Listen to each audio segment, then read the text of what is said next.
time. So, did Donald Trump win? Did Donald Trump lose? Was Donald Trump cheated or was Donald Trump not cheated? Can Donald Trump go to court or does he not have a case at all? Is Donald Trump in the right or is he just crying wolf and not accepting defeat gracefully? Those are all the questions. So let us look at this book, Billionaires and Ballot Bandits: How to Steal the Election in 9 Easy Steps. Does Donald Trump have the right to go to court? Can the US presidential elections be stolen away in 9 easy steps? Let us read this book and let us look at the history of the United States presidential elections. Now, as we all know, Greg Palast is a remarkable journalist. You may not like BBC as a channel, but nobody can dispute the fact that the research of Greg Palast is impeccable. His facts are highly accurate. So let us go through the book and let us see if the US presidential elections can be stolen in 9 easy steps. Typically, as research books go, this book is very complicated. Too many characters, too many plots, too many companies, too many subplots, but I'll try my level best to make it as simple as possible. Essentially, this today's story is about one man, Michael Connell. So who was Michael Connell? Michael Connell was just a brilliant software programmer, extremely intelligent. He was discovered by Karl Rove. Karl Rove at that time was one of the right-hand man for George Bush Jr. So the year was 2000 and then again 2004, and in both these elections, George Bush Jr. was contesting. Let me clarify one thing very clearly. This book is not about who is a Republican and who is a Democrat.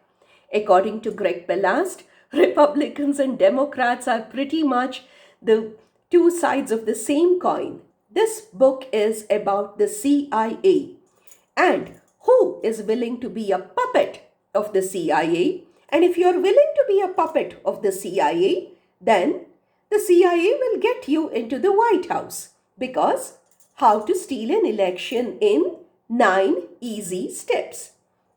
So this is pretty much about if the CIA wants you out, they will get you out. And if the CIA wants you in the White House, they will put you in the White House, no matter what. So coming back to Michael Connell.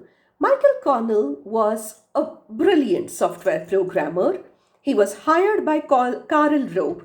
And what was his job? His job was to write a software program to identify anti-Bush voters via Facebook and even matrimonial websites, dating websites and matrimonial websites, where pretty much the person makes it very clear: hardcore Republican, hardcore Democrat, supports this for life, things like that. So Michael Connell wrote programs, state-specific programs, sometimes even county-specific programs to identify anti-Bush voters through social media. And around 60,000 such voters were identified. And the names of these 60,000 voters were systematically removed from the voters list. This is in the state of Florida alone. So when these people went to vote, when these United States citizens went to vote and found that their name was not there, it was neither accidental nor was it, something that had happened just like that. These names had been systematically removed based on their Facebook views and Twitter views, etc. The man who wrote the program to identify these people was Michael Connell. Now, Michael Connell had the names of these 60,000 people. So, fine, Michael Connell had identified 60,000 anti-Bush voters through social media. How were their names deleted? The task of preparing the voters list is outsourced to a company called Sproul and Associates.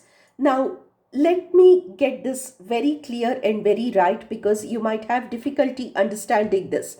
The United States government does not prepare the voters list itself.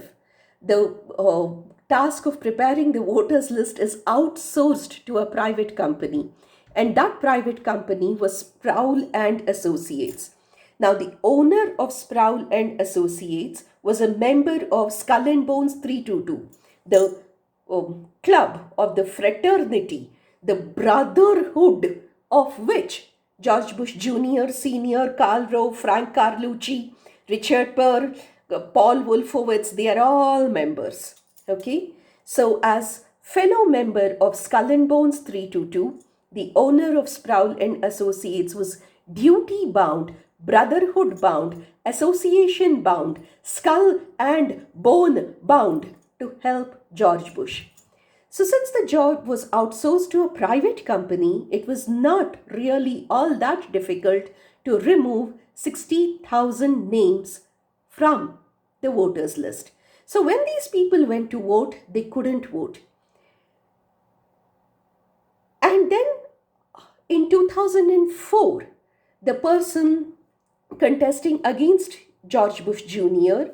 was John Kerry. As we all know, John Kerry was ex-US Navy, a decorated naval officer, and very, very anti-war. It is not that he wanted to do away with the army, but he definitely did not believe in poking your nose in every civil war across the world, or building up army bases in every country across the globe, or unnecessarily interfering and finding excuses for attacking every country when your real reason is either oil or titanium or whatever. So John Kerry was quite anti-war. Obviously, the CIA did not want John Kerry to win. So once again, Bush, whose father, John Bush Sr., was actually an ex-CIA director. Most of you might remember, before becoming the President of the United States, George Bush Sr. was the director of the CIA. So the whole CIA machinery had worked first to put George Bush Sr. in the White House, and then again to put George Bush Jr. in the White House. So how was this done? Once again, the company, the electronic voting machines were supplied by a company called Diebold, Diebold. The EVMs were supplied by a company called Diebold. Now, the best part is, the owner of Diebold was Walden Odell, a maternal cousin of George Bush. So, think about this. The incumbent president gives the tender of supplying the EVMs to his first cousin. In fact, one of the men, John Conyers, actually tried to file a case saying this is conflict of interest. The first cousin of the incumbent president cannot be given the tender of supplying EVMs. But that died down, and Walden Odell, a relative, close relative of George Bush Jr., was supplying the EVMs for George Bush's re-election. Conflict of interest, big way.